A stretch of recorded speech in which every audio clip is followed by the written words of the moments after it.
I'm like, I've made some mistakes in the past. Something that it cannot change. काय बाबा, काय भेटलं तुम्हाला? खूप आनंदी असाल तुम्ही आज. समाजात मान वाढला असेल की तुमच्या मुलीचं लग्न झालं म्हणून चांगल्या घरात जमलं तिचं. आनंदात राहील ती आता, हो ना? खूप महान काम केलं की तुम्ही तर. तिच्या मनाविरुद्ध लग्न लावून फक्त बाहेरच्यांचं तोंड बंद करण्यासाठी. ते काय हो, बोलतच राहतील. त्यांचं कामच आहे ते. आनंदात पण बोलणार आणि दुःखात पण.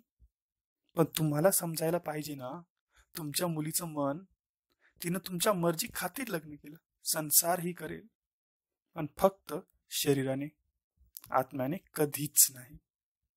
स्वतःच्या हाताने स्वतःच्या मुलीला चुलीत ढकलत जळण्यासाठी.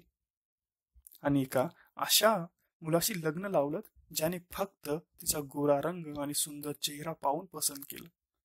जेव्हा तो रोज तिच्यावर बलात्कार करेल तेव्हा तुम्ही स्वतःला माफ करू शकणार आहात का? मृत्यूच्या वेळेस तुम्हाला ही गोष्ट आठवेल. आज तुम्ही 2 जीव घेतलेत, एक स्वतःचा आणि एक स्वतःच्या मुलीचा सुद्धा.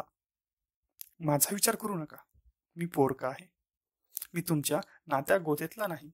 मी कोण आहे हे फक्त आणि फक्त तुमच्या मुलीला माहित आहे.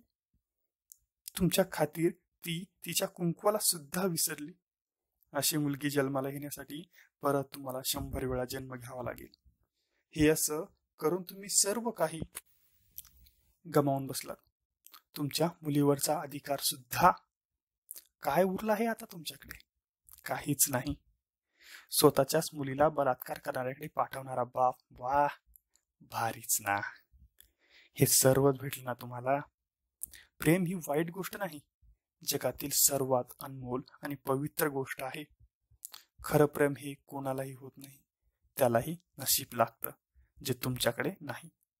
बाबा, खूप काही कमवलं तुम्ही. अभिनंदन तुमचं. तुमच्या मुलीवर प्रेम करणारा वेडा.